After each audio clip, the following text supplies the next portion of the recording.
Frozen shoulder क्या होता है, फ्रोजन शोल्डर क्यों होता है और फ्रोजन शोल्डर अगर हो जाए तो उसका ट्रीटमेंट क्या होता है। नमस्कार दोस्तों, मेरा नाम डॉक्टर आकाश उपाध्याय है। मैं वाराणसी में doctor Upadhyay fracture and maternity clinic में ऑर्थोपेडिक सर्जन हूं। शोल्डर जॉइंट दो हड्डियों से बनता है।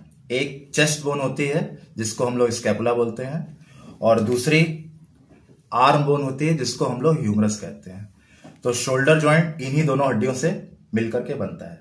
शोल्डर जॉइंट के मूवमेंट होते हैं, ये आगे की तरफ जा सकता है, पीछे की तरफ जा सकता है, ऊपर जा सकता है, नीचे जा सकता है, इंटरनल रोटेशन और एक्सटर्नल रोटेशन। जॉइंट के चारों ओर कैप्सूल होता है। अगर ये कैप्सूल सिकुड़ जाता है तो ये जो मूवमेंट हो रहा था ये मूवमेंट रिस्ट्रिक्ट हो जाता है। जैसे ये पूरा ऊपर तक जाना चाहिए, ये नहीं जाता है, इतने पे रुक जाता है, या आगे नहीं जाता, थोड़े पे ही रुक जाता है, पीछे नहीं जाता है। इसी को हम लोग फ्रोजन शोल्डर बोलते हैं। फ्रोजन शोल्डर के क्या कारण होते हैं? मोस्टली ऐसा देखा गया है शुगर पेशेंट में और थायराइड पेशेंट में फ्रोजन शोल्डर होता है। जिनको शुगर नहीं है या थायराइड नहीं, उनको भी हो सकता है। उसकी कंडीशन ये होती है कि शोल्डर एक ही पोजीशन में काफी देर तक स्थिर रहे, उसमें ऐसी दिक्कत होती है। जैसे किसी की शोल्डर की सर्जरी हुई है, उसके बाद फिजियोथेरेपी नहीं होती है तो उसमें शोल्डर जाम हो जाता है, उसका मूवमेंट जो है रिस्ट्रिक्टेड हो जाता है।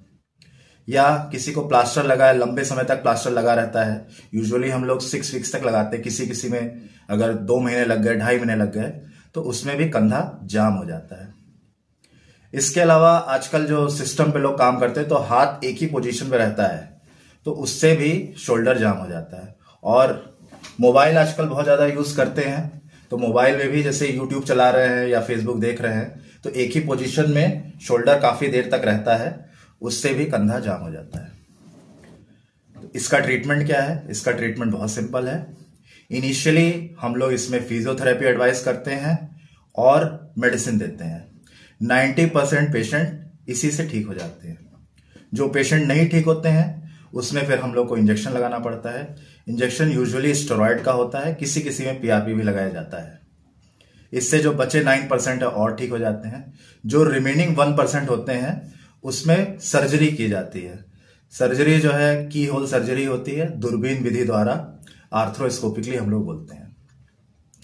फ्रोजन शोल्डर ठीक होने वाली बीमारी है, इसकी आप चिंता मत करिए, ये ठीक हो सकता है। आप प्रयास करिए, ये बिल्कुल ठीक हो जाएगा। आपको भी अगर ऐसी दिक्कत हो रही है तो आप अपने नजदीकी ऑर्थोपेडिक सर्जन से